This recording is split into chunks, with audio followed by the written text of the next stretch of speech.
Alors, bonjour à tous. Hem, Aujourd'hui, je vais vous parler du coup des mémoires à tort de ferrite. Donc c'est un type de mémoire qui est, un des premiers types de RAM, si vous connaissez un peu les termes techniques. C'est un type de mémoire sur des ordinateurs donc, parce que, on est dans un Discord d'informatique donc, fais gaffe juste, Nozilux, tu ton micro qui est ouvert, si tu peux le fermer pour éviter de faire du bruit. OK, pas Du de coup, problème. ouais, c'est un type de mémoire informatique. Et je sais pas si tout le monde connaît bien le fonctionnement de la mémoire, donc juste passer rapidement sur genre comment ça fonctionne la mémoire d'un ordinateur et cetera. Mais je vais pas forcément y passer beaucoup de temps, enfin sauf s'il y a des gens qui connaissent pas du tout, mais je ne sais pas. On va d'abord voir donc le fonctionnement d'un ordi, ensuite comment fonctionne physiquement la mémoire à cœur de ferrite, parce que, c'est un système qui est vraiment, assez proche de juste la physique de terminale en fait, enfin de lycée en général. Voilà. Donc comment ça fonctionne un ordinateur? Il y a un processeur qui s'occupe de faire en gros les calculs, les plus simples, mais qui fait les calculs et qui ordonne les choses. Bien sûr, il y a des entrées-sorties, donc tout ce qui va communiquer avec l'extérieur, l'écran, tout ça. Et il y a un truc qui s'appelle la mémoire vive et qui, en gros, est l'endroit où vous allez écrire et lire toutes les données sur lesquelles vous travaillez. C'est-à-dire que le processeur, lui, il est pas trop capable de stocker des données. Et donc, si vous travaillez sur des données qui sont un peu longues, vous pouvez pas les stocker dans le processeur. Donc, va falloir aller les chercher dans la mémoire vive. Et donc, c'est très important qu'elle soit très rapide, cette mémoire-là, parce que le processeur, il va tout le temps échanger avec. Et il y a aussi ce qu'on appelle la mémoire, enfin, c'est pas exactement la mémoire morte, mais c'est par opposition à la mémoire vive. En tout cas, c'est la mémoire, de masse, on l'appelle, hem, qui est votre disque dur, votre SSD, qui va être plus lente, mais beaucoup plus de capacité. Donc, si vous avez, par exemple, déjà essayé d'acheter de la RAM et à côté de la SSD, c'est beaucoup moins cher pour la même capacité d'avoir, des SSD et cetera. Donc, la mémoire vive, c'est celle qui est rapide, mais qui est un peu plus chère, même beaucoup plus chère. Et la mémoire morte, c'est plus la mémoire de masse en vérité. C'est celle qui est là pour stocker toutes les choses, même quand votre ordi s'éteint, et qui est moins chère, mais qui va vous permettre de stocker beaucoup plus de volume de données. OK? Et donc bien sûr, toutes les entrées-sorties sont connectées à l'écran, clavier, souris et tout ça. Donc ça, c'est en gros, de très, très loin, l'architecture d'un ordinateur.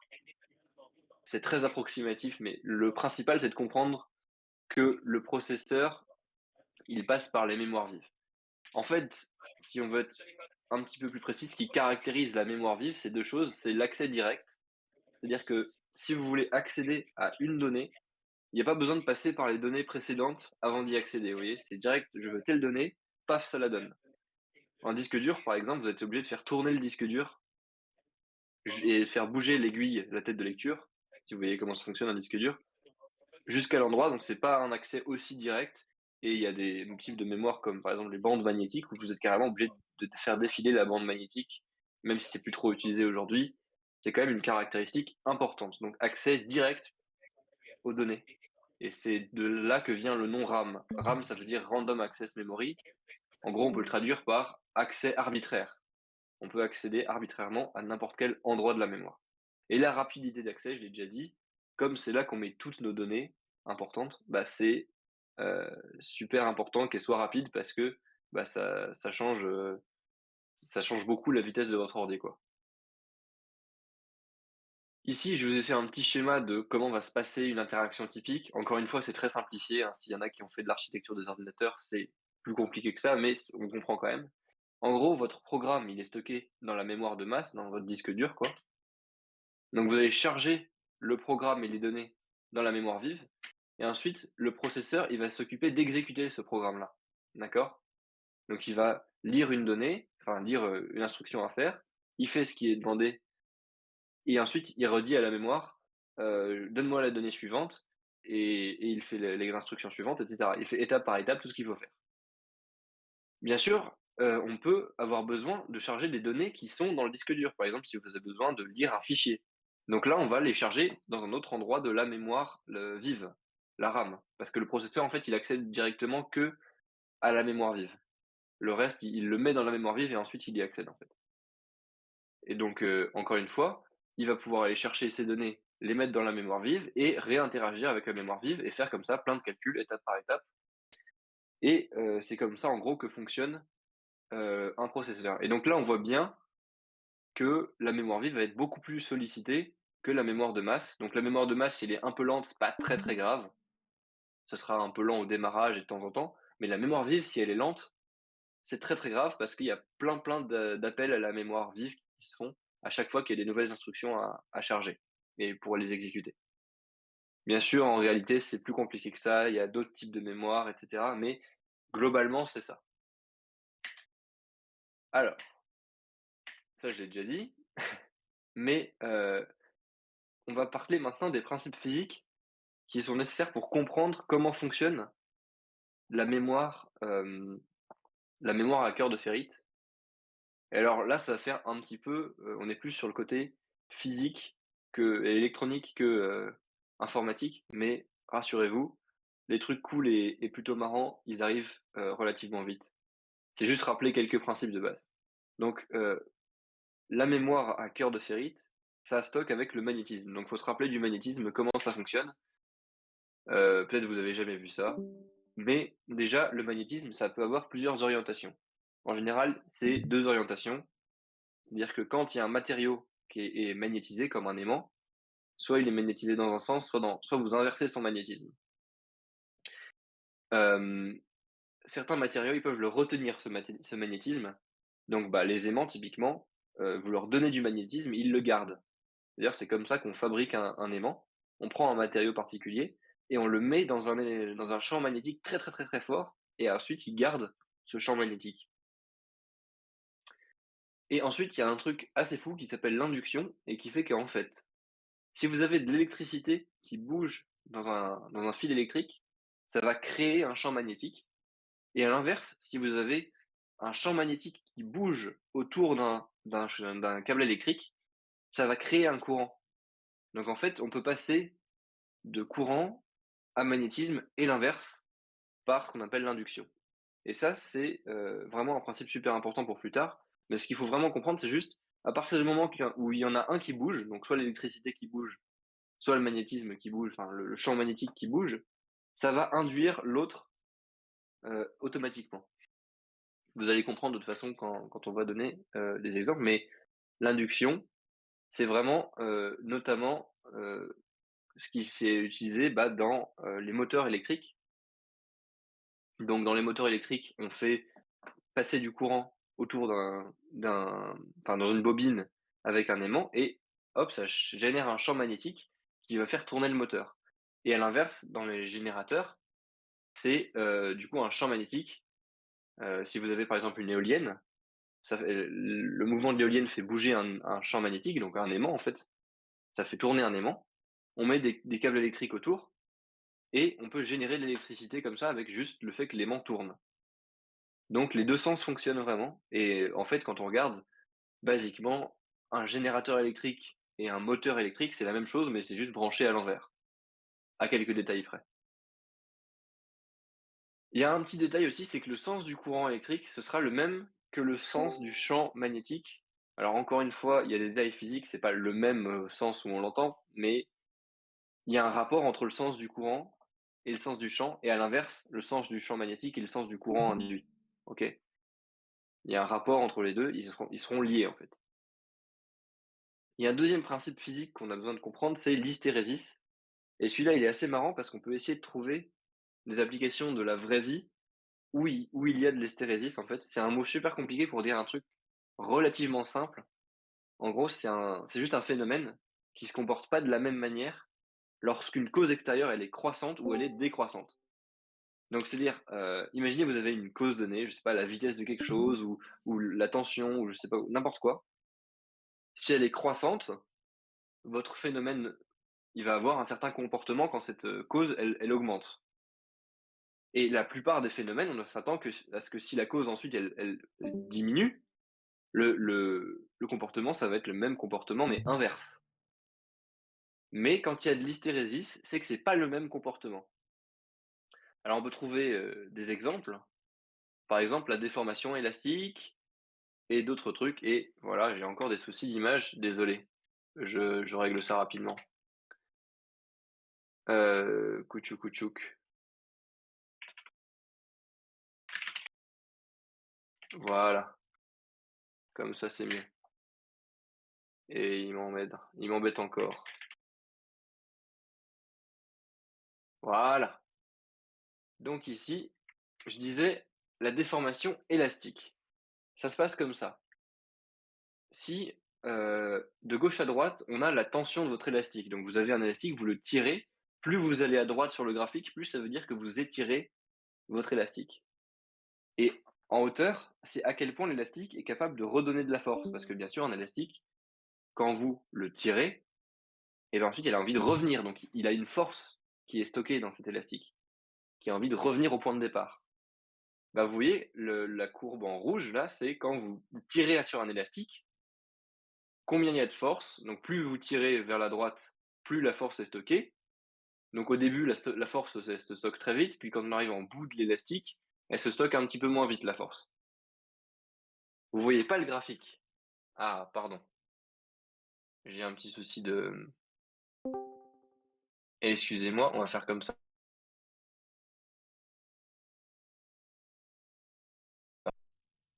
Ou alors est-ce que c'est ouais, c'est bon? Ah OK. Donc là, voilà. Plus votre élastique vous allez tirer, donc plus ici on va être sur un point à droite, donc sur la courbe en rouge. Et donc, j'ai mis perte en chaleur parce que quand vous étirez un élastique, il va chauffer en fait, il va perdre de l'énergie. Ce qui fait qu'il y a un peu de force que vous avez mis vous, qui est perdue. Et du coup, un élastique, il rend pas toute l'énergie que vous avez donnée, il en perd une partie, qui est juste, de la chaleur perdue. Et donc quand il se relâche l'élastique, déjà en plus il a une façon de redonner l'énergie, vous voyez, qui est symétrique. C'est-à-dire que nous quand on tire un élastique, d'abord c'est dur et ensuite c'est plus facile et bah, quand l'élastique il se relâche, il va d'abord se relâcher vite et ensuite plus lentement. Donc c'est l'inverse en fait. Et donc vous voyez là, quand l'extension elle est croissante, on a une courbe en rouge et quand l'extension elle est décroissante, on a une courbe en bleu. Et le fait que ce soit pas les mêmes courbes, à cause de la perte en chaleur, hein, il y a moins d'énergie dans la courbe bleue, on voit qu'elle est en dessous. Et ben, le fait que ce soit pas les mêmes courbes, ça fait qu'il y a de l'hystérésis. C'est ça que ça veut dire l'hystérésis en fait. C'est juste que quand il y a un truc qui augmente et quand il y a un truc qui diminue, il se passe pas la même chose. Donc notre élastique, quand on le tire et quand on le relâche, la pression qu'on va sentir sur notre doigt, la force, ça va pas être la même, alors qu'on pourrait se dire: «Bah si, ça va être symétrique», mais en fait non. Voilà. Il y a d'autres exemples, par exemple, ceux qui ont fait de l'électronique, ça c'est la courbe de ce qu'on appelle une bascule de Schmitt. En gros, de gauche à droite, vous avez, le courant, enfin la tension électrique que vous mettez et donc, si vous avez une tension négative, a priori, on va être en sortie, vous voyez? Donc, de gauche à droite, c'est l'entrée et de haut en bas, c'est la sortie. Donc si vous avez, une tension négative en entrée, vous allez être, sur un point en bas à droite. J'espère que mon ouais, voilà, ça s'est bien mis à jour, donc c'est bon. On va être en bas à droite et plus on augmente la tension, bah, au début, il se passe rien, puis il y a un seuil et donc on voit bien que ça monte d'un coup. Il y a un seuil de tension au bout duquel, paf, la sortie devient une tension positive, d'un seul coup et après elle change plus. Mais quand on redescend la tension, si on redescend, la tension, on voit que, bah, le seuil pour lequel ça repasse au négatif, il est pas le même.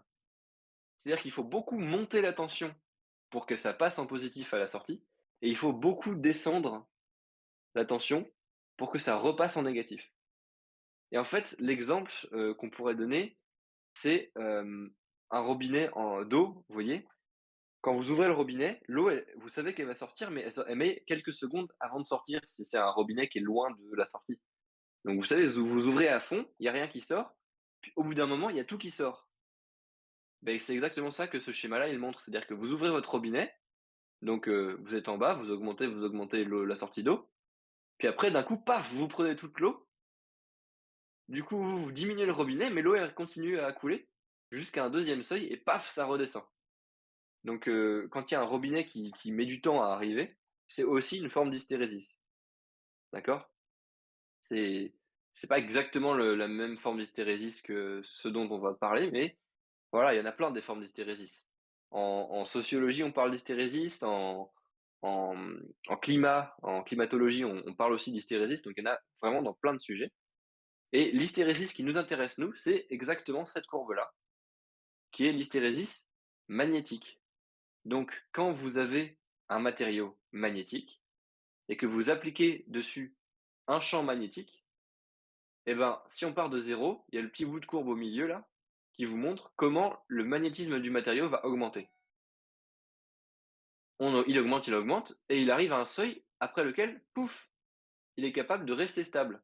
C'est-à-dire que quand on dépasse la ligne orange là, donc quand on met plus de force magnétique, et si on lâche le magnétisme, on voit que la courbe bleue, elle va redescendre, mais elle s'arrête ici, puisque je vous rappelle qu'au milieu, ça veut dire qu'il y a plus de champ magnétique. Donc en fait, on voit qu'on peut faire garder un certain champ magnétique à un aimant. S'il part sans magnétisme, il est au milieu, il augmente, il augmente, il augmente, il augmente, et quand vous passez le seuil orange, si vous relâchez le magnétisme, il va pas trop descendre en fait. Et le matériau va rester magnétisé dans le sens positif. B, c'est le magnétisme, donc c'est magnétisme positif. Maintenant, H, c'est le de gauche à droite, c'est le courant magnétique que vous mettez à l'extérieur. Si vous appliquez un courant magnétique, enfin un champ magnétique très, très négatif sur votre matériau, là, il va descendre, il va descendre, il va descendre, encore une fois, jusqu'à passer à un seuil. Et quand il a passé ce seuil, si vous relâchez, encore une fois, il va rester négatif.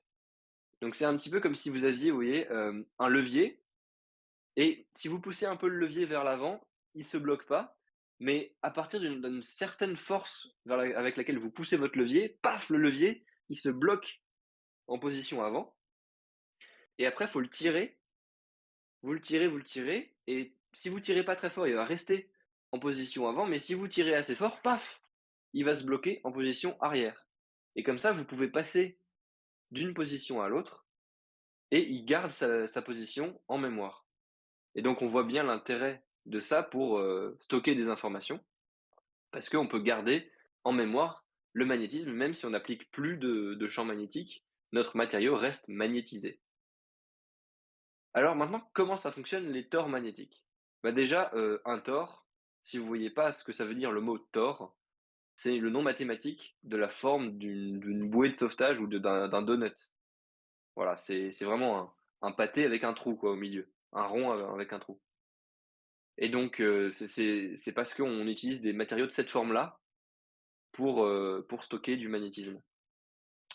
Et donc comment un tore tout seul ça fonctionne déjà? On va être en train de mélanger l'hystérésis et l'induction magnétique. Alors pourquoi? Ici j'ai dessiné un tore très moche, mais on voit bien la forme d'anneau, de donut un peu, de bouée de sauvetage quoi, et un câble électrique qui passe à l'intérieur. OK? Pareil, ma perspective est pas folle, mais bon. Si je mets du courant dans ce câble, 7, je vous rappelle qu'un courant électrique dans un câble, qu'est-ce que ça fait? Ça crée un champ magnétique. Du coup, on a un champ magnétique qui va comme ça tourner autour du câble. J'ai représenté les lignes de champ magnétique par, ces trucs orange, voilà. Mais qu'est-ce que ça fait on a dit le champ magnétique dans un tore, ça lui force à avoir un champ magnétique aussi. Et du coup, le tore, il va prendre le magnétisme vraiment, donc l'énergie électrique, elle va induire, c'est de l'induction, un champ magnétique dans le tore. Et comme on a dit qu'il avait de l'hystérésis, et ben quand on arrête d'envoyer, du courant électrique, enfin, dans le câble 7, le tore reste dans l'orientation, magnétique qu'on lui a donnée. Donc je vais représenter mes 2 orientations magnétiques par, le blanc et le orange, OK? Et à chaque fois, le câble dans lequel on envoie du courant, il sera en bleu, OK? Sauf si on envoie un courant dans un sens, enfin, vous verrez. Mais ce qu'il faut retenir, c'est qu'il y a 2 orientations magnétiques selon le mince, qu'est-ce que j'ai encore fait? Allez, voilà, selon le sens des flèches ici, donc elles peuvent tourner dans un sens ou dans l'autre. Et donc il y a un sens c'est blanc et un sens c'est orange dans mes schémas, OK? Et donc ce qu'il faut vraiment comprendre, c'est que le fait d'envoyer un courant dans un sens précis dans le câble 7 ça va induire un courant dans un sens précis, qui va induire, du coup, un champ magnétique dans un sens précis et hop, le Thor, il va se mettre dans la position orange, OK? Donc là, on est capable de, changer le champ magnétique du Thor. Il faut bien se rappeler que si on envoie un courant dans le câble 7 dans l'autre sens, il va se remettre avec une autre orientation magnétique, donc l'orientation magnétique, que je dessine en blanc, OK? Donc vraiment, selon le sens du courant électrique dans le câble 7, eh bien, on va pouvoir contrôler, dans quelle orientation magnétique se trouve le Thor. Et maintenant, on va mettre un câble qui s'appelle sense. Donc, sense, c'est pour, le fait de sentir en anglais. J'utilise les termes consacrés, c'est comme ça qu'il s'appelle souvent. Lui, il ne va pas envoyer de courant électrique, il est là pour en recevoir, en fait. Alors, qu'est-ce qui va se passer? Déjà, on va inverser le sens du câble 7 pour, changer, en fait, l'orientation magnétique du Thor. Donc là, il est dans une orientation magnétique, orange. Si on envoie une impulsion dans le câble 7, en fait, les lignes de champ, elles sont dans l'autre sens. Vous voyez, le champ magnétique, il est dans l'autre sens et du coup, le câble, comme il passe dans l'autre sens, il induit un courant dans l'autre sens et il induit que le champ magnétique du Thor, il est dans l'autre sens et le Thor devient, d'une, orientation magnétique blanche. Sauf que qu'est-ce que ça fait ça? Ça fait que là, on est en train d'avoir un champ magnétique qui passe de orange à blanc. Donc, quand il y a un passage, je le mets comme ça en pointillé superposé. Parce qu'il est en train de passer assez rapidement, c'est très rapide en fait comme phénomène, hein, de champ magnétique d'orientation orange à orientation blanche. Mais qu'est-ce qu'on a dit tout à l'heure sur le fait que, quand on a un câble qui est avec un champ magnétique qui bouge autour de lui? Qu'est-ce qui se passe quand il y a un champ magnétique qui se déplace autour d'un câble? Eh ben, par induction, ça va générer un courant électrique dans le câble.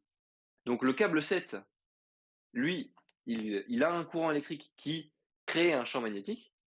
Ce champ magnétique, il force le Thor à changer d'orientation et ce changement d'orientation, il est violent, vous voyez, il est très rapide et du coup, ça va induire un courant électrique dans le câble sense.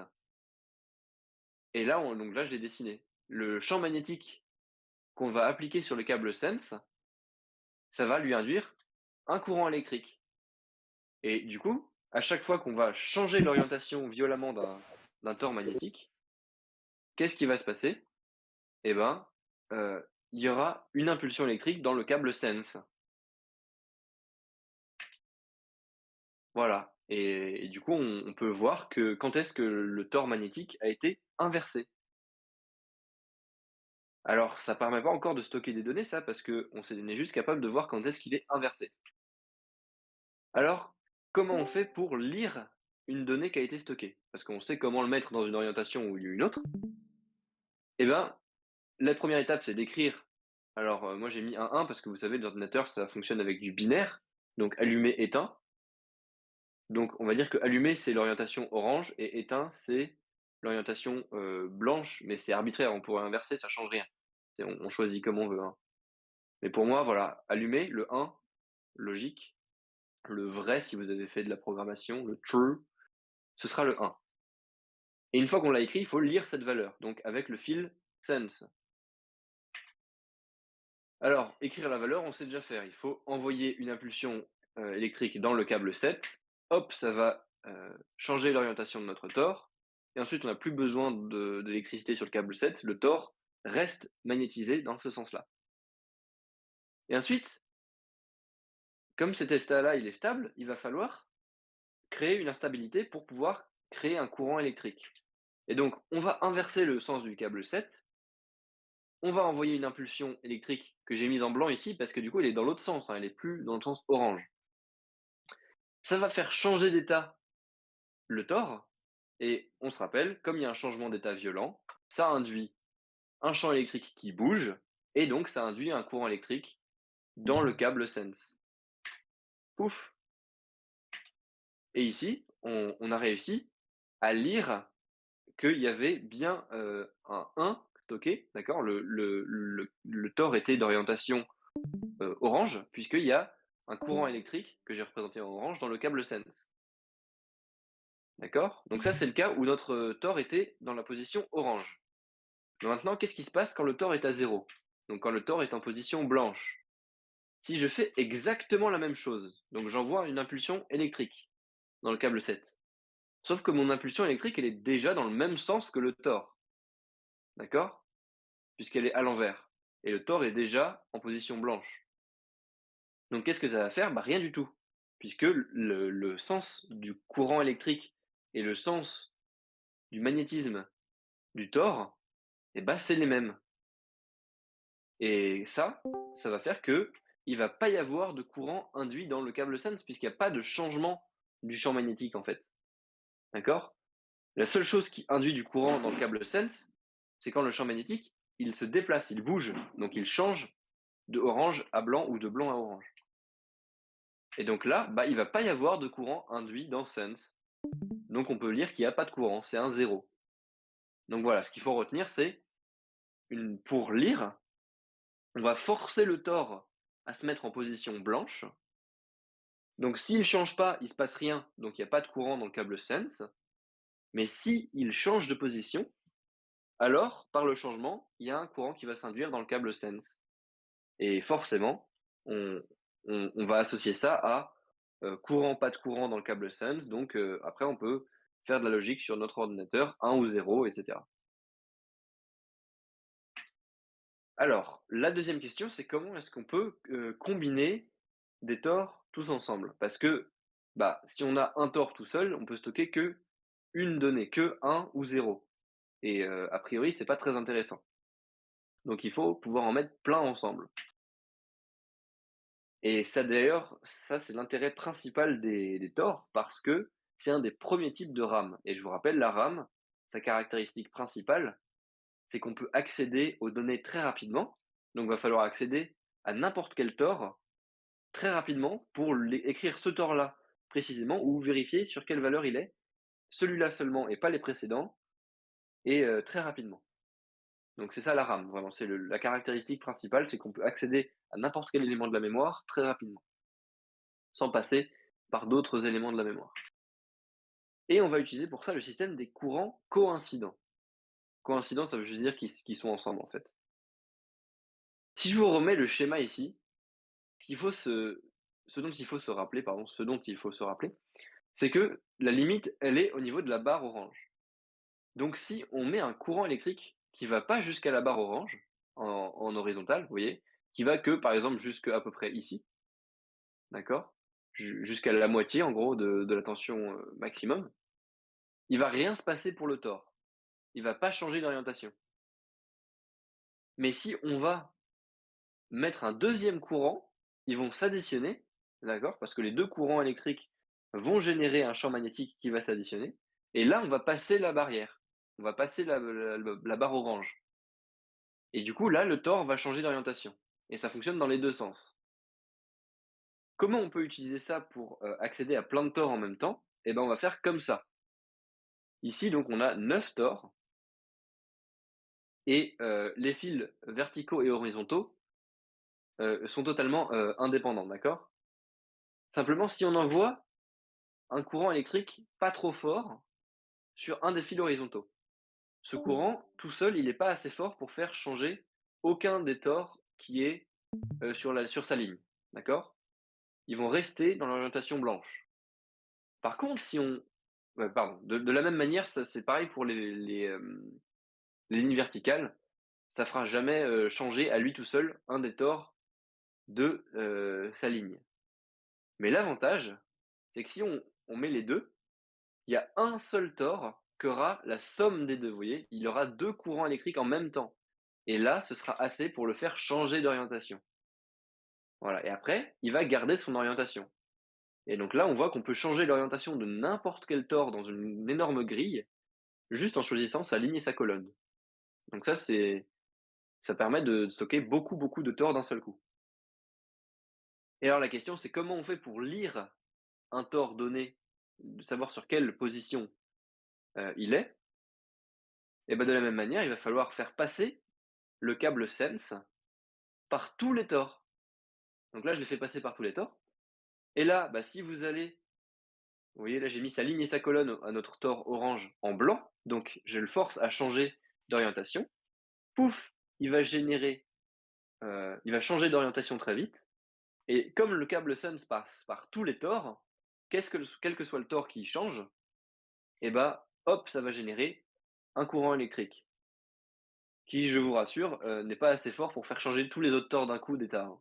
C'est un courant assez faible et donc là, on voit qu'on peut accéder à n'importe quel tore. Voilà. Alors, petite précision, vous avez vu que quand on lit un tore, c'est-à-dire quand on vérifie qu'il est, voilà, là, quand on vérifie qu'il était dans l'état orange, comme on l'a forcé à devenir blanc et bah, du coup, on a perdu l'information. Après lecture, tous les tores sont blancs. Donc en fait, il suffit de mettre un petit circuit électrique ensuite qui, va remettre le tore dans l'orientation de laquelle il était avant. C'est-à-dire que s'il y a un courant dans le câble Sense, on va remettre le tore à sa position, orange, mais s'il y a pas de courant dans Sense, c'est qu'il était blanc, donc on n'a rien à faire. Donc c'est un type de mémoire un peu bizarre parce qu'effectivement, quand on vérifie que le tore est dans la bonne orientation, on est obligé, bah, de détruire son orientation, mais c'est pas grave parce qu'on peut la réécrire après. Voilà. Il y a juste besoin pour ça d'un petit circuit supplémentaire qui est pas très compliqué en fait, qui est juste une boucle en fait, qui va revenir réécrire. Ça s'appelle le cycle lecture puis réécriture. Et donc qu'est-ce que ça donne dans la vraie vie ce système? Pas avec des schémas, mais en vrai, et ben ça donne quelque chose comme ça. Et donc là, on a bien la grille verticale horizontale, de Thor. Alors là, ils sont pas tous dans le même sens, ils sont en diagonale d'un côté ou de l'autre, mais ça change rien. On voit bien que c'est des petits anneaux c'est pas du plastique en fait, c'est de la ferrite noire et les câbles qui passent horizontalement ou verticalement et le câble Sense qui fait des diagonales pour passer sur tous les tors. OK? Donc bon, c'est un peu un fouillis de câbles, hein. C'était très compliqué, surtout qu'à l'époque, il fallait faire ça à la main. Il n'y avait pas de méthode industrielle pour, le fabriquer, donc c'est des gens qui prenaient des aiguilles et qui passaient les fils à la main, dans tous ces tors. Ça, c'est, une version encore plus petite, donc avec des tores, assez petits et là, vous commencez à voir, pourquoi c'était un peu compliqué de fabriquer ça. Parce qu'il fallait quand même, passer des fils, assez petits et donc c'était compliqué quand même. Et encore un autre type où il y a encore des tores plus petits. Sachant que, bah, au début, les tores, ils étaient plutôt gros, mais quand les méthodes industrielles ont évolué, bah, les tores sont devenus très, très, très petits. Et pour l'échelle, voilà, un doigt avec un petit tore. Alors c'est une photo très, très floue, mais ça donne quand même une idée de la taille que ça fait un tore, de ferrite. C'est pas grand. Heu et une idée qu'on peut avoir pour gagner de la place, c'est de les empiler. Donc ici, vous avez, 4 blocs de tore qu'on entrevoit, mais on voit qu'en fait, il y en a plein des plaques comme ça. Et en fait, on peut en empiler beaucoup, beaucoup comme ça et avoir des blocs de mémoire comme ceci. Et l'avantage de ça, c'est que, bah, quand on a une seule grille de Tor, on peut accéder à un Tor à la fois. Donc u 1 bit de données. Et quand on a, par exemple 8 couches comme ça, on peut accéder à 8 bits de données d'un seul coup, puisqu'il suffit de faire la même chose sur les 8. Il y en a certains qui vont nous dire: «Bah, ça, c'était un Tor qui était allumé, ça, c'était un Tor qui était éteint». Mais on peut lire les 8 d'un coup ou écrire les 8 d'un coup. Donc c'est comme si vous mettiez vraiment, 8 ou 16 tores, enfin, parallèles et que vous les manipuliez en même temps. Voilà. Donc ça vous permet d'aller d'aller 16 fois plus vite avec vos données, en fait, tout simplement. Donc c'est un super système.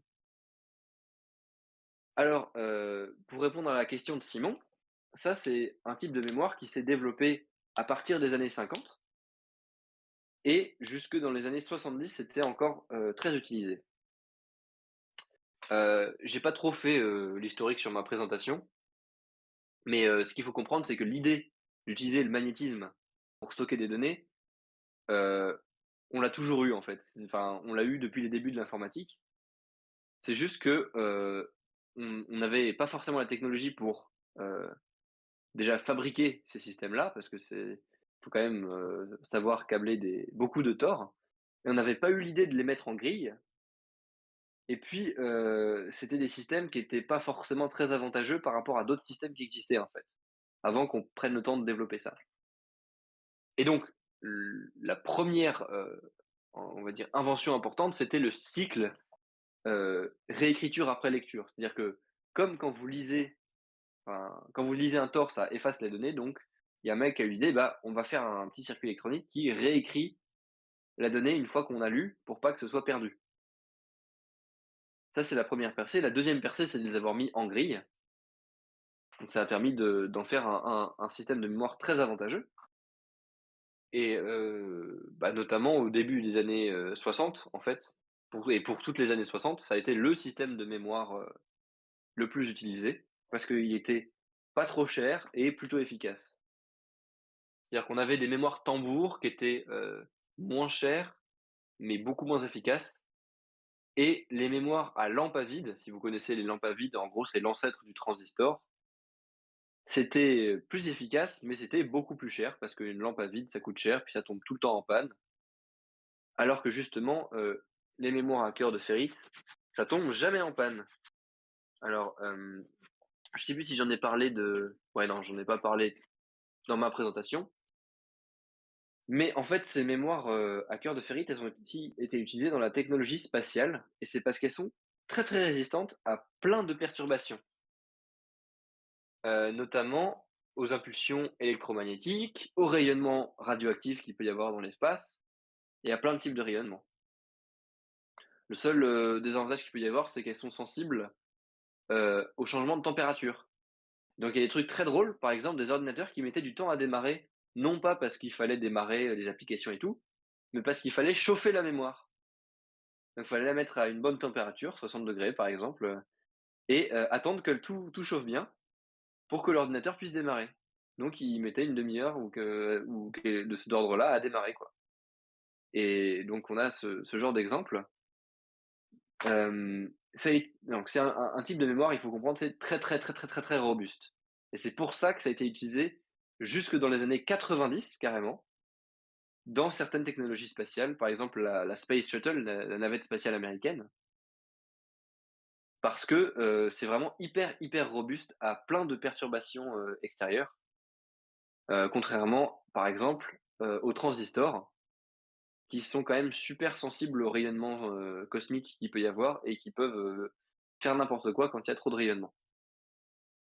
Donc là, c'était vraiment hyper robuste, et notamment, c'est un type de mémoire qui a été utilisé dans l'AGC, l'Apollo Guidance Computer, donc c'est l'ordinateur qui a permis d'aller sur la Lune en 69, et d'aller sur la Lune après aussi d'ailleurs. Hem, mais là, c'était pas exactement le même type de mémoire à tore de ferrite, puisque c'était les mémoires à cordes de ferrite. Et c'est plus un type de mémoire vive, là, c'est un type de mémoire en lecture seule. Donc des mémoires ROM, read only. Donc ROM, ça veut dire read only memory, lecture seule en fait, ça veut dire littéralement mémoire en lecture seulement. Donc on peut pas écrire dedans, on peut pas modifier les données.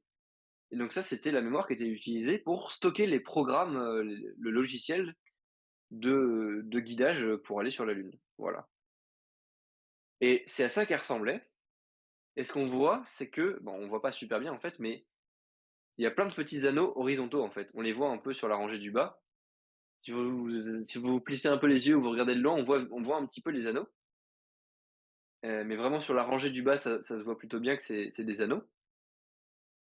Ils sont donc tous à plat là, ils sont pas, verticaux comme avant, ils sont le trou vers le haut au lieu d'être le trou, côte à côte, et il y a beaucoup, beaucoup, beaucoup de minuscules fils de cuivre qui passent. Là, j'ai pas trouvé une super photo, mais je sais pas si je pourrais en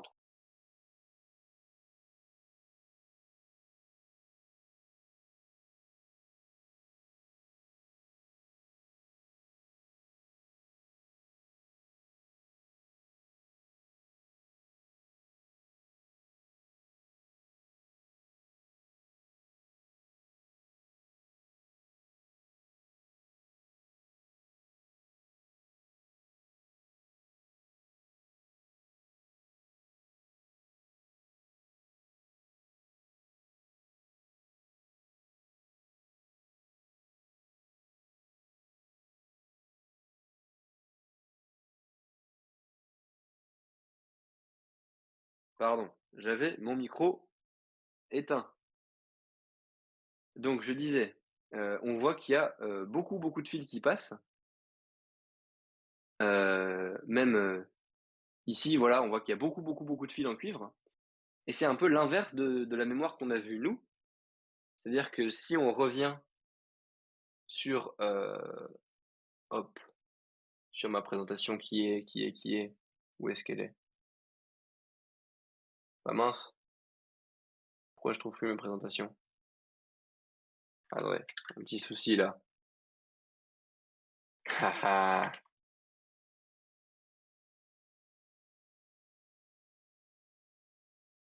Bon, bah, je suis pas doué avec Discord. Normalement, je suis habi voilà.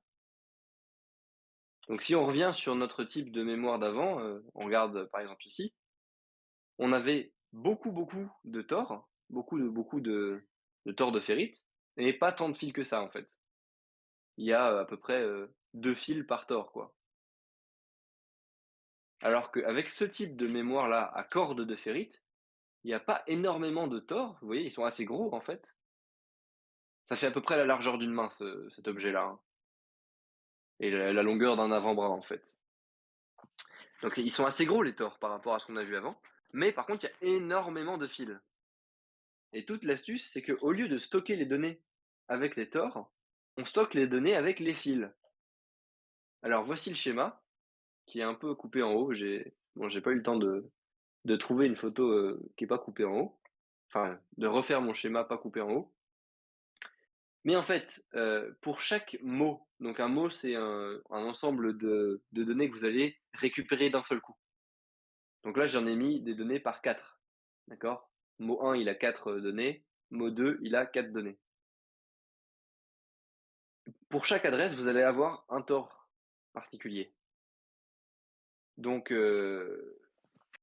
chaque adresse, ça veut dire, avant nous les adresses, on disait, bah, un tore, c'est une adresse et c'est le tore qui stocke les données.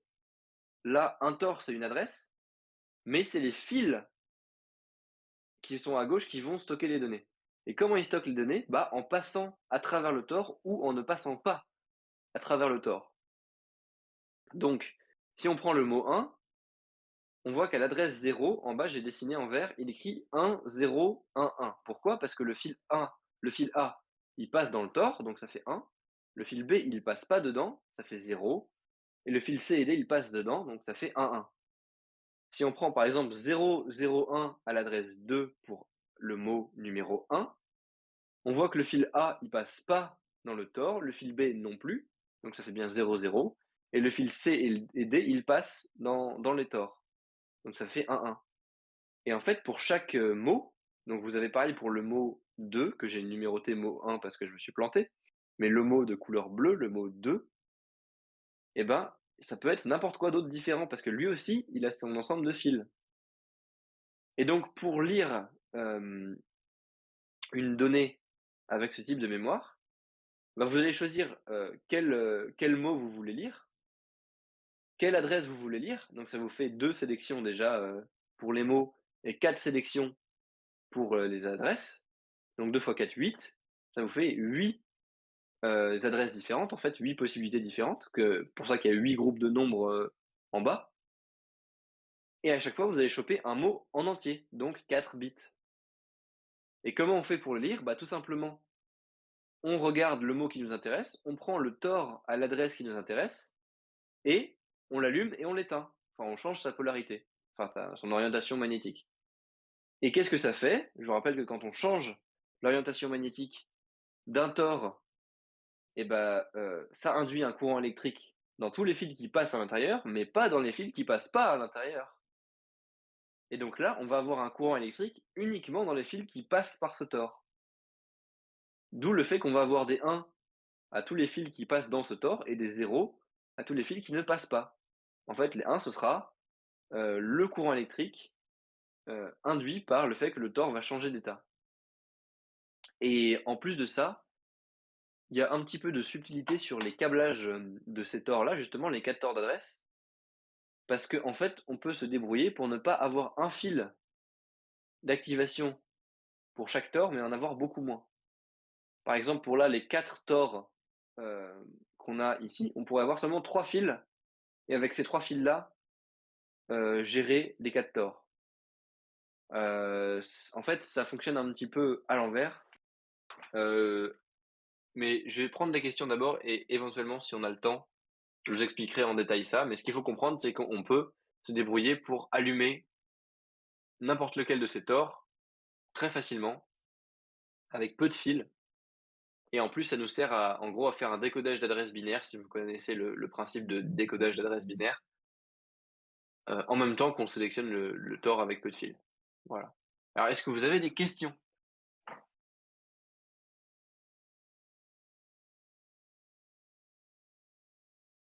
Peut-être vous pouvez écrire, vous pouvez prendre le micro aussi, il n'y a pas de souci. Vous avez le droit de parler au micro.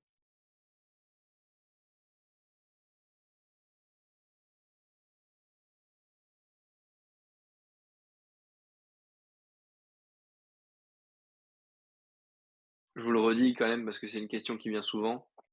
C'est une technologie du coup qui a été utilisée pendant principalement les années 60 et début 70, qui a été, remplacée ensuite par les mémoires à base de transistors. Donc voilà, c'est ces années-là.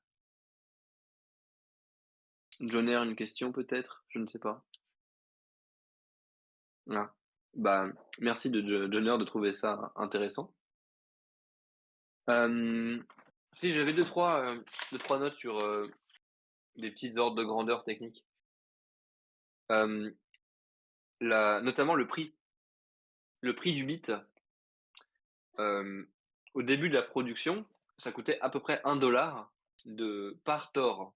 Donc si vous aviez une mémoire, par exemple, qui faisait 128 mots de 16 bits, ça faisait 128, fois 16, je suis pas très doué, mais 2, 4, 8, 16, donc 128, 256, 512 1024, ça faisait 2 048 $ pour avoir une mémoire de 2048 bits, ce qui fait, un 2 kilooctets en gros, enfin 2 kibioctets, voilà.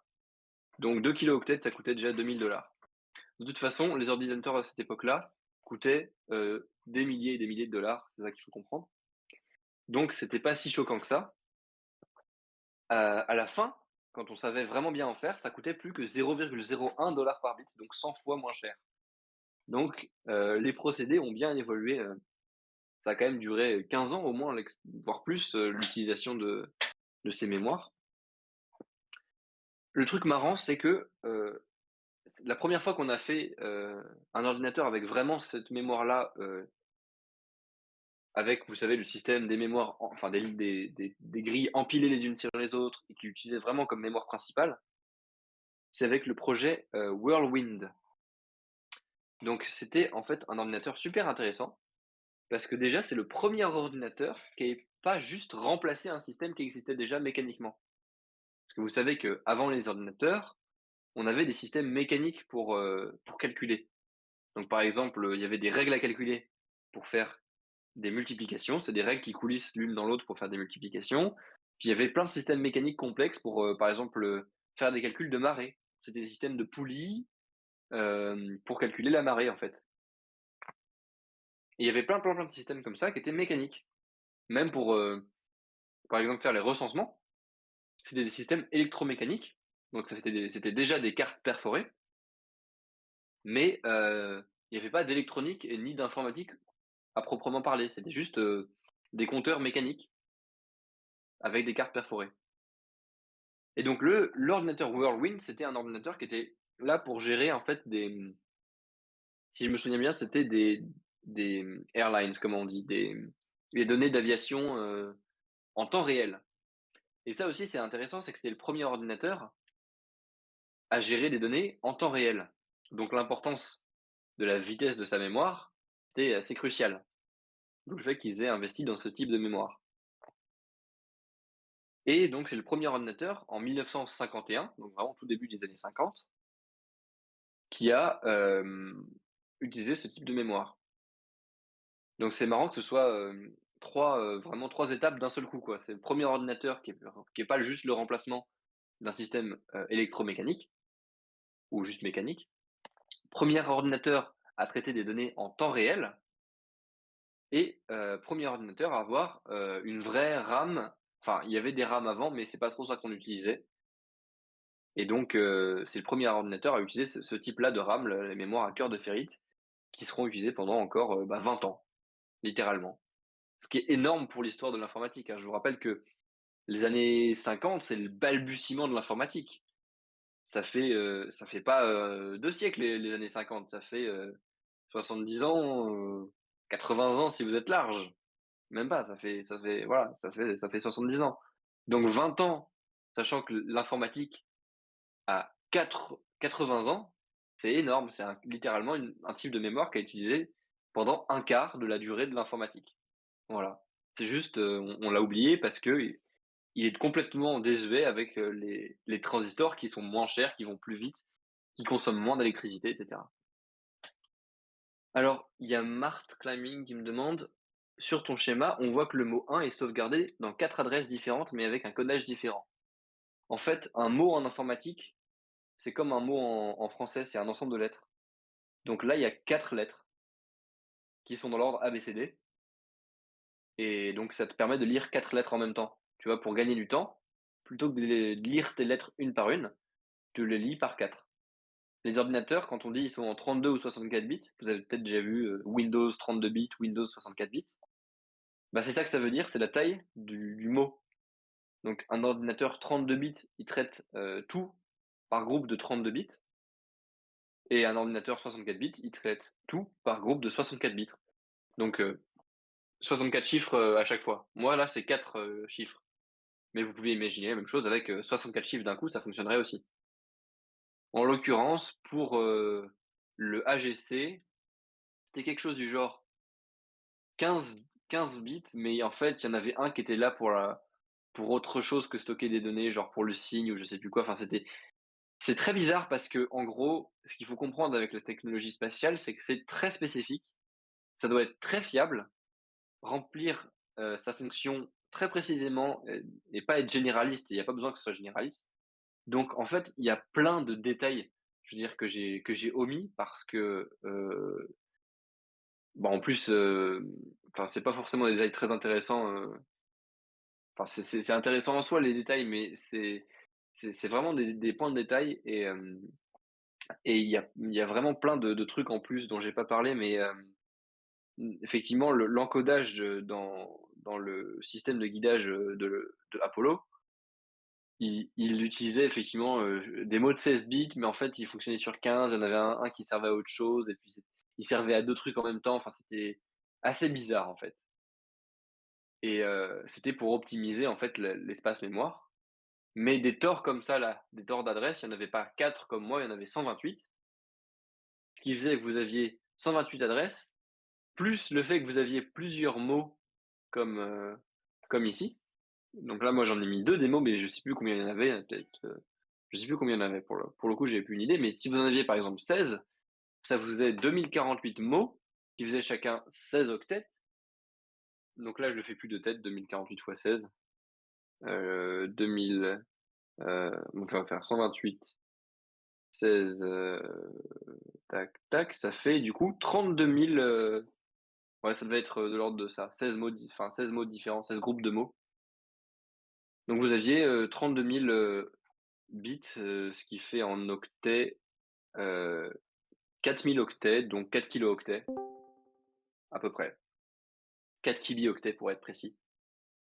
Voilà, 4 kibioctets avec ce système-là et donc faut se rappeler que les, 4 000 fils, enfin plus que ça, les 32 000, fils, il y avait quelqu'un qui se tapait de les passer à la main dans le bon tort à chaque fois et s'il se plantait, c'était foutu.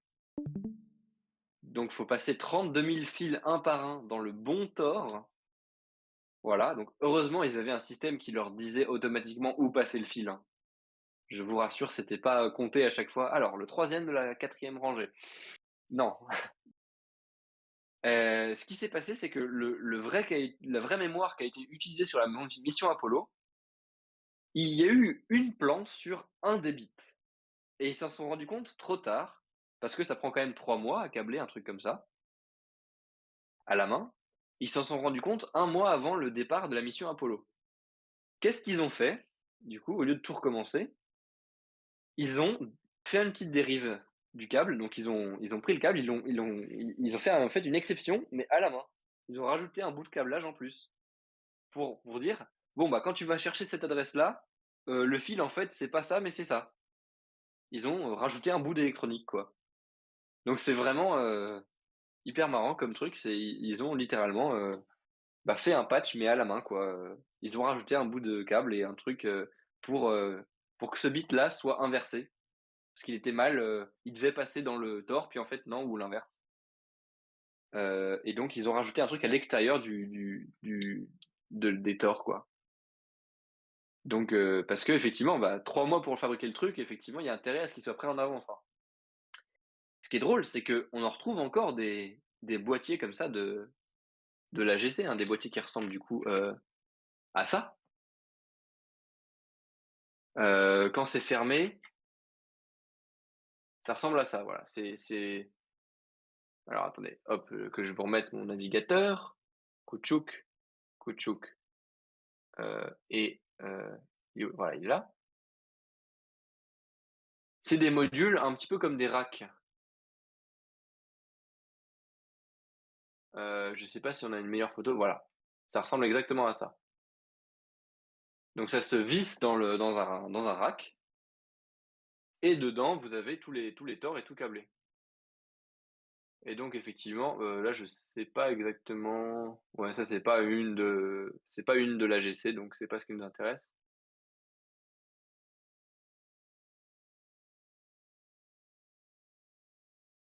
Mais voilà, ça ressemblait à ça, du coup, le travail de fabriquer les mémoires. C'est-à-dire qu'il y avait une aiguille et puis il fallait passer le fil de cuivre, au bon endroit. Ensuite la machine, donc vous voyez qu'il y a un petit repère en fait, hein. La machine ensuite elle déplaçait le repère, heu, à l'endroit suivant. Fallait bien le passer et cetera et cetera. 3 mois à faire ça. Donc bon voilà, c'était un peu compliqué et ça s'appelait d'ailleurs, woven, c'est, le fait de tresser. Alors Simon demande comment ils se sont aperçus qu'il y avait un bug? Bah, parce que heureusement dans le spatial, ils font beaucoup, beaucoup de tests et donc bah, ils ont testé toutes les adresses mémoire une par une et en fait, ils ont eu un bug. Il y a un moment, je crois. Ouais, c'est ça, ils ont eu un bug et du coup, ils ont tout testé, ils se sont rendus compte qu'il y avait une adresse mémoire qui fonctionnait pas et donc bah, ils ont corrigé ça. Mais donc voilà, des images d'archives de gens qui, comment dire? Travaillaient sur les mémoires à cœur de ferrite, voilà, donc vous avez, ici l'endroit où elles étaient branchées et ça, c'est pas exactement la même chose. C'est une autre partie de l'AGC, donc ça aussi, c'est une autre partie de l'AGC. Ça, oui, du coup, ça, c'est le câblage à l'arrière, heu, pour, un certain module, je sais plus lequel, Logic Module. Ouais, ça doit être le module qui devait s'occuper de décoder, certains petits trucs type d'adresse ou je sais plus quoi. Mais enfin voilà, c'était un peu le bordel. C'était assez compliqué à fabriquer ces choses-là. Notamment, bah, ici, vous avez, tous les modules, en fait. Donc vous aviez, des modules d'amplificateurs. Oui, c'est ça y est, je me rappelle. Vous avez des modules d'amplificateurs parce que les courants qui passent et qui sont générés par les tors sont très faibles, donc il faut des amplificateurs et notamment dans ce module-là, les amplificateurs sont un des premiers, même le premier circuit intégré jamais, construit, et utilisé dans une application industrielle. Il y a, donc, plusieurs, types de modules. Il y a un module pour, inverser, enfin, current switch, c'est, faire des commutations de courant. Il y a la mémoire, effaçable, donc qui est une mémoire à cœur de ferrite aussi, mais cette fois, de type, comme on a vu avant, normal et la mémoire, à cordes de ferrite, donc rope driver, qui s'appelle à cordes justement parce que c'est des cordes qui passent, voilà, vous avez compris, c'est des fils, quoi. Ici, là, on a, justement, un schéma. Je sais pas si, c'est le ouais, voilà. Ici, on a du coup le schéma avec tous les torts, j'avais déjà vu ce site. Donc vous avez la numérotation des cœurs. Du coup, il y en avait même plus que 128, hein, parce qu'il y en avait 2 faces et tout. Et en gros, comment ça fonctionne? En fait, vous allez plutôt que d'envoyer des impulsions électriques qui vont se cumuler, vous allez envoyer des impulsions inhibantes. Donc ils vont empêcher certains tores de s'activer. Donc par exemple, il y a un fil inhibant qui passe par tous ces tores-là. Donc dès qu'il est activé, la moitié des tores, ils peuvent pas être, accessibles. Puis du coup, il y a celui qui passe par tous les autres évidemment. Comme ça, vous pouvez choisir lequel vous voulez inhiber. Là, c'est ceux-là. Il y en a un autre qui sélectionne cela, puis évidemment, bah, voilà, vous choisissez si vous voulez celui-là ou l'un ou l'autre côté, quoi. Il y a un qui passe par cela, donc ça divise de plus en plus, puis en ligne aussi, hop, comme ça, en ligne. Et ça, c'est un truc, qu'ils ont planté, mais en fait, ils voulaient gagner des fils et ils ont planté un bout de design sur cette partie-là, qui fait que si vous sélectionnez, par exemple, toute la même colonne, le problème, c'est qu'il y a 2 tores qui sont complètement blancs et c'est problématique parce que, on n'en veut qu'un seul, en fait, je crois. Hem,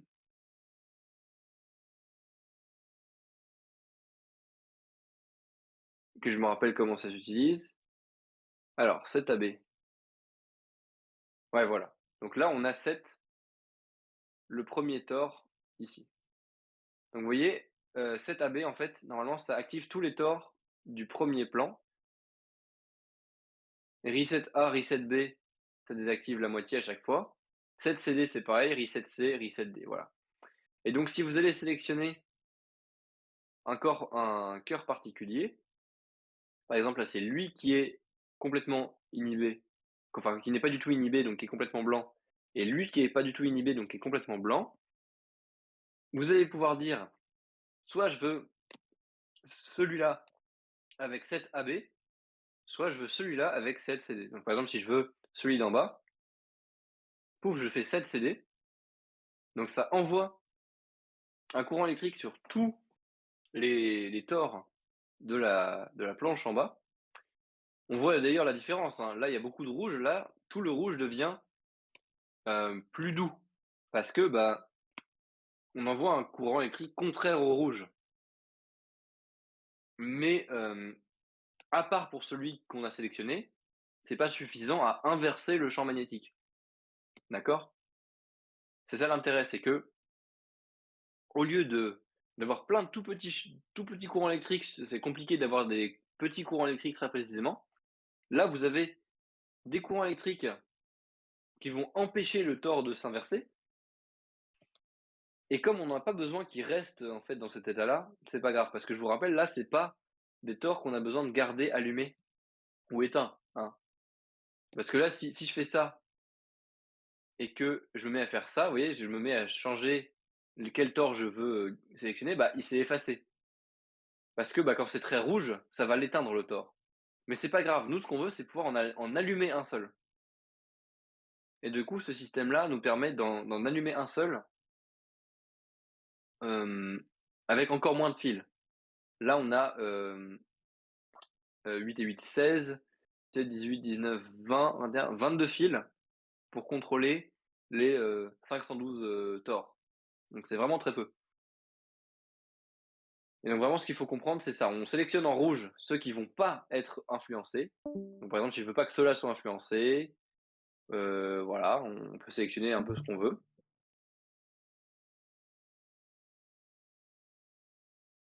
Voilà.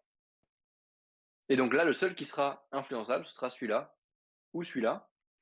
Après, on sélectionne celui qu'on veut allumer, donc par exemple celui en haut ou celui en bas, c'est comme on veut. Et ce qui est drôle, c'est que heu, si on enlève toute l'inhibition, donc tout le rouge, on voit qu'il y a plus que, ce cœur-là qui est activé.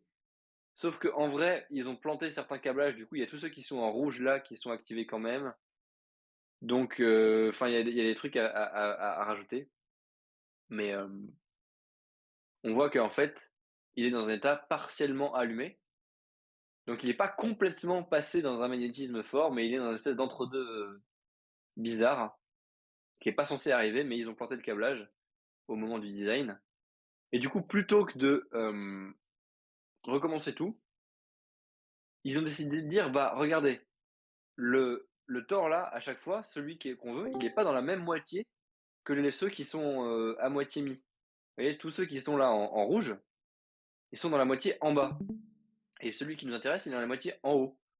Donc bah, ce qu'on va faire, c'est qu'on va faire ça.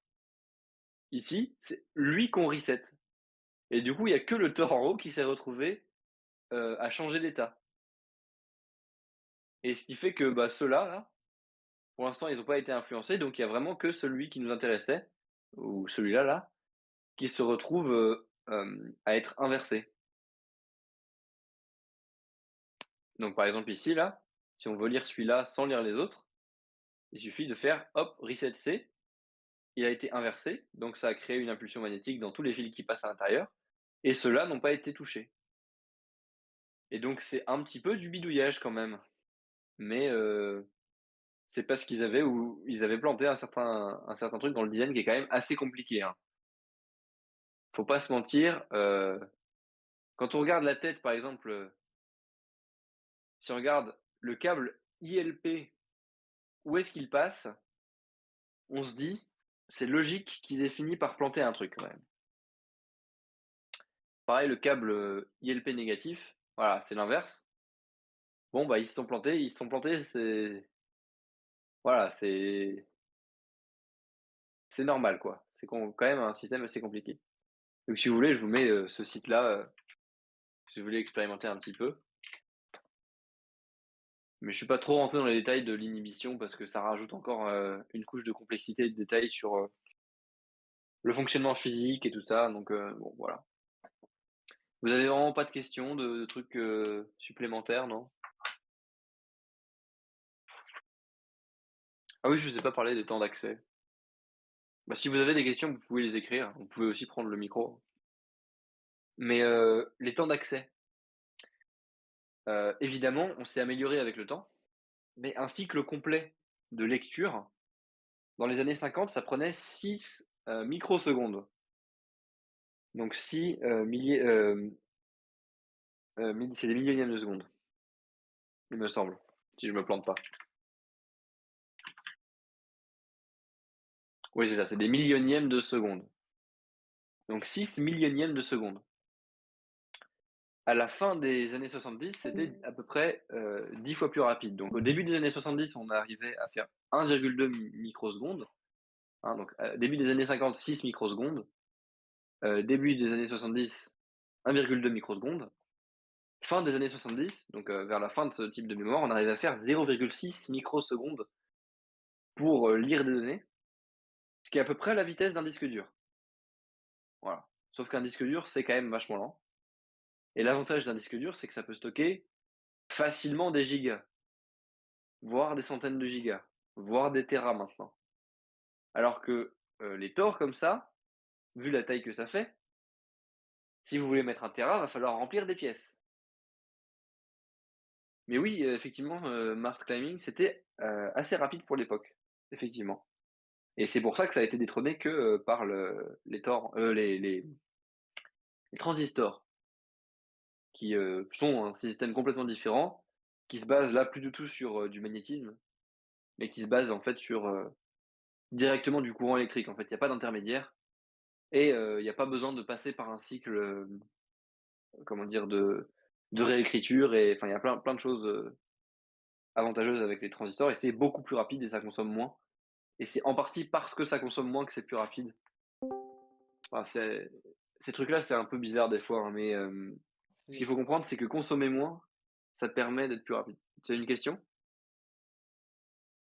Non? Quelqu'un avait une question? Non. Bon, mais voilà, c'est plein c'est plein d'enjeux intéressants, mais effectivement, alors faut se rappeler qu'aujourd'hui la mémoire, RAM, ça va à peu près 1000 à 10 000 fois plus vite. Voilà. Avec, en plus maintenant c'est plus des mots de enfin, on a des mots de 64 bits maintenant. Alors que la plupart du temps c'est des mots de 16 bits, donc ça va, encore 4 fois plus vite. Mais voilà, en termes d'ordre de grandeur, c'est, entre 1000 et 10 000 fois plus vite, aujourd'hui. Voilà, avec des transistors donc sachant que ça consomme moins, que c'est plus rapide, c'est beaucoup moins cher à construire aussi, parce que c'est pas construit à la main. On a des procédés industriels pour les fabriquer. C'est un système qui est quand même, plus très avantageux aujourd'hui, quoi. Aujourd'hui, on utilise des transistors alors on utilise des MOSFET, je crois, je suis pas, très au fait des, hem, des circuits intégrés, mais je crois qu'on utilise des MOSFET, c'est-à-dire Metal Oxide Semiconductor Field Effect Transistor, donc c'est un transistor, effectivement. Voilà, j'étais pas sûr que ce soit qualifié exactement de transistor. Ah bah tiens, voilà. Là justement, on voit que c'est une autre courbe qui n'a pas d'hystérésis, puisque quand le paramètre croît et décroît, c'est la même chose. Voilà. Donc, ici c'est les champs électriques en fait, qui arrivent quand on augmente la tension, à certains endroits du système.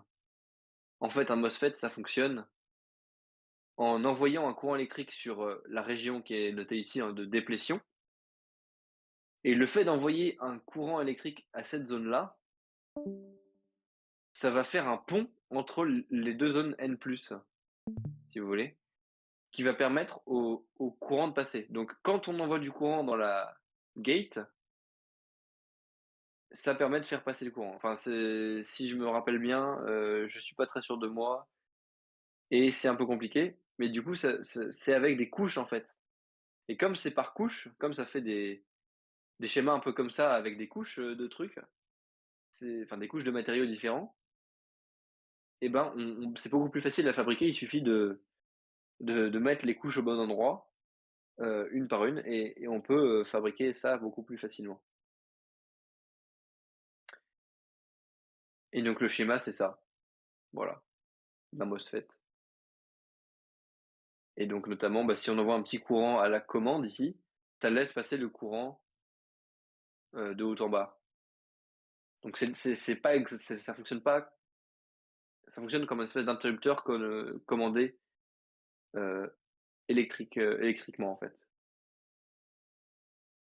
Donc voilà, il y a plein en plus, il y a plein de schémas selon les différents types, il y a plein de types de MOSFET, en fait. Mais, ce qui est intéressant, c'est qu'il faut les combiner, en fait. Voilà, donc il faut plusieurs MOSFET.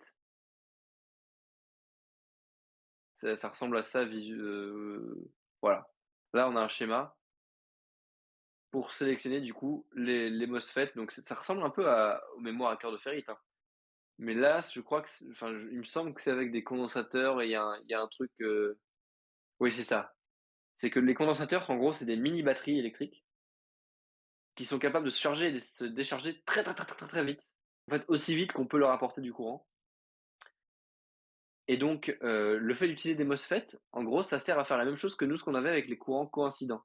Il faut qu'il y ait un courant sur les 2 entrées, là, les 2 points du MOSFET, pour qu'il puisse envoyer un courant électrique dans le, le condensateur, dans la mini batterie. Et à l'inverse, il faut qu'on envoie un courant au bon et qu'on lise sur le bon pour, récupérer, les données. Et donc, ça, c'est un type de mémoire où il va donc c'est un type de DRAM.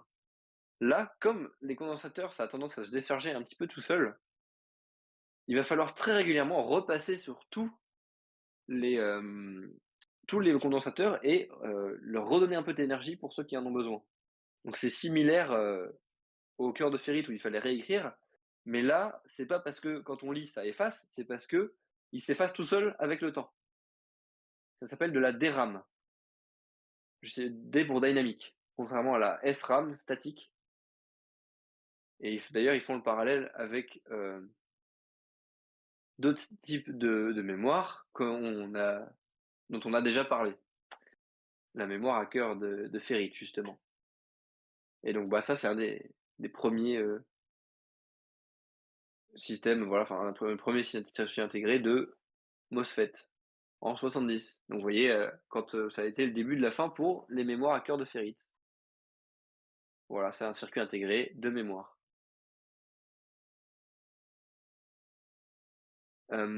Voilà, voilà.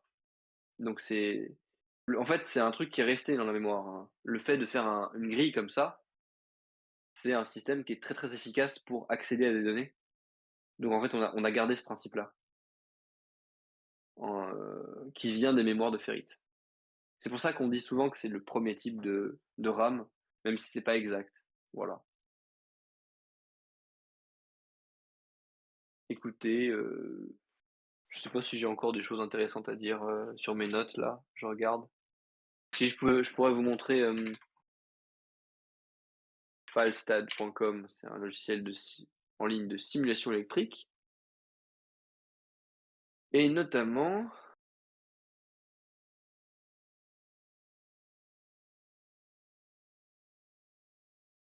on a ici le trigger de Schmitt. Alors on va mettre en plein écran.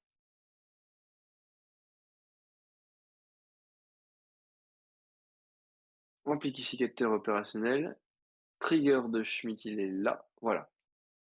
Bon bah ça, c'est un des systèmes les plus simples qui est de l'hystérésis.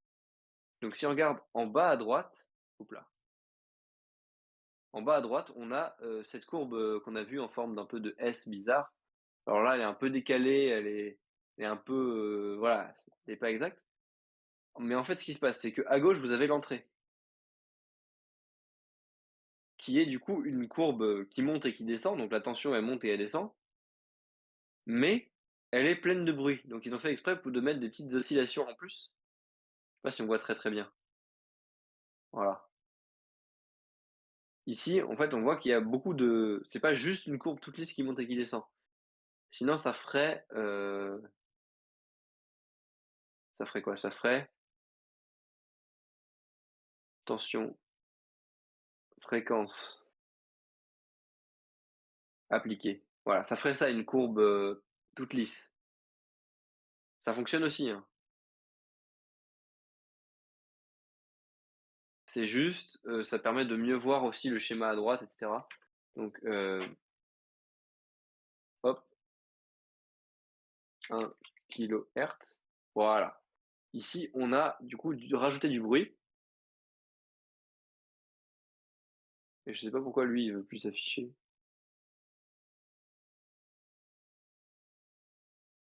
Mais ce qui est intéressant, c'est que si on regarde ce qui se passe, ici on a l'entrée et en gros la sortie, on voit qu'elle change d'un seul coup et ça fonctionne avec un amplificateur opérationnel et faudrait que je recharge l'exemple parce que j'ai tout cassé là. Amplificateur opérationnel, il est où? Voilà. Si je recharge, donc quand la tension, elle augmente à gauche, on pourrait voilà. Quand la tension, elle augmente, au début, ça change rien à la sortie et on le voit ici, le point, il reste à plat. Mais d'un coup, paf! Il va descendre et la sortie change de signe d'un coup. De la même manière, du coup, là, augmenter un peu le courant, ça sert plus à rien. Et si on se met à rebaisser le courant, au début, le fait de baisser un peu le courant, ça va rien changer. Jusqu'à ce qu'on atteigne le seuil et là, d'un coup, tac, ça va changer tout. Donc la sortie devient verte. Et donc on voit que normalement l'entrée, elle passe très progressivement, de rouge à vert, enfin de gris à vert plutôt. Et la sortie, elle passe de vert à rouge d'un seul coup. Alors que l'entrée est progressive. Et donc on voit déjà qu'il y a là un changement de la nature du signal, quoi. Il y en a un qui est tout doux et un qui est d'un seul coup. Surtout, la limite, elle n'est pas la même quand on monte et quand on descend. C'est-à-dire que le changement, il se fait pas au même moment de la courbe. Donc pour monter, il faut monter beaucoup pour que ça change et pour descendre, il faut descendre beaucoup. Voilà.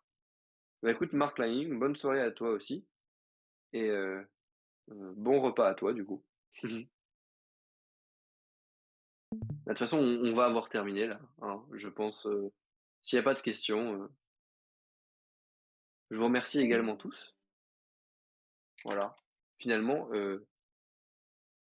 j'ai même mis un merci à la fin de ma présentation donc pour la forme, on peut faire, que je retrouve ma présentation. Je ne la retrouve toujours pas. C'est parce qu'il faut que je fasse ça à tous les coups. Voilà. Tchouk. À la fin de ma présentation, il y a un petit merci à vous, parce que c'est gentil d'être venu et de m'avoir écouté pendant 1 heure, parler d'un sujet, un petit peu spécifique quand même. Ça fait quasiment 1 heure et demie qu'on y est. Bah, si ça vous a intéressé, c'est le principal. Et bah, Simon, je sais pas si c'est mieux qu'au Palais de la Découverte. En tout cas, c'est un super musée, le Palais de la Découverte. Si tu bien ce genre de truc, il y a aussi le musée des arts et métiers à Paris, qui est assez cool. Pas exactement dans l'électronique, mais dans tout ce qui est technique et voilà.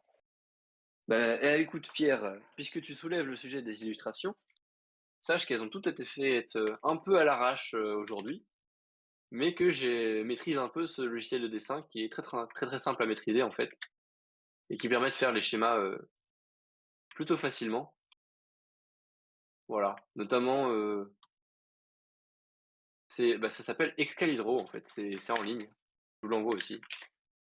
C'est un site, gratuit, open source, la totale et qui va vous permettre de faire des dessins très vite en fait. Bah, notamment ces trucs-là, là, vraiment je les ai faits, tout à l'heure et comme je les ai faits tout à l'heure, j'ai eu un peu du mal à afficher les images correctement dans mon diaporama parce que j'avais pas respecté la syntaxe. Voilà. Donc c'est un site qui est vraiment super pour faire des schémas très rapidement parce que, bah, il y a quelques raccourcis clavier super pratiques, en fait, qui sont vraiment faciles à apprendre et tout. Donc bonne soirée à toi aussi, Mastopo, bonne soirée à tous ceux qui veulent s'en aller, hein.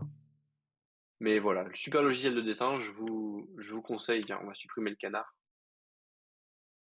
Pourquoi il veut ah oui, c'est vrai que le canard, il veut plus s'en aller. Qui bug un peu sur mon ordi, mais je l'ai jamais vu bugger ailleurs, donc à mon avis, c'est surtout mon ordi. Et qui est pratique pour faire des dessins. En fait, quand je donne des cours, je donne des cours particuliers en informatique, en fait, et quand je donne des cours, je fais mes schémas en direct. C'est assez cool. Et tous les schémas que vous avez vus, j'ai un peu copié les schémas d'internet, mais ça, faut pas le dire. Et et voilà, j'ai refait mes schémas, c'est vraiment rapide. Bah voilà, écoutez, si ça vous a intéressé, c'est le principal.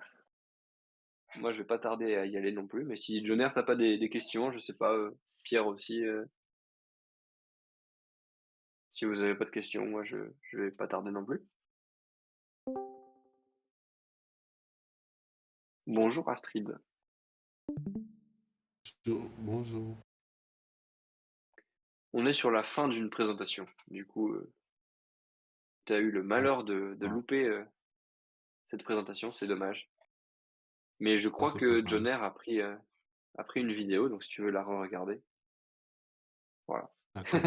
Non, Ah, c'était je suis pas encore habitué à utiliser Discord. C'est ma première fois, donc oh, pas de souci, pas de souci. c'est un peu difficile. Oui, c'est un peu J'apprends encore les nouvelles outils. bah, oui, c'est un petit peu bizarre J'apprends encore Discord, les effectivement. outils. euh, Ouais, non, mais c'est pas très ergonomique Discord, c'est un peu compliqué au début. Pour un nouveau. Ouais, après bah, oui, oui. Bah, notamment si tu veux voir la discussion bah, attends, je te montre. Tu vois ma caméra ou enfin mon écran ou pas?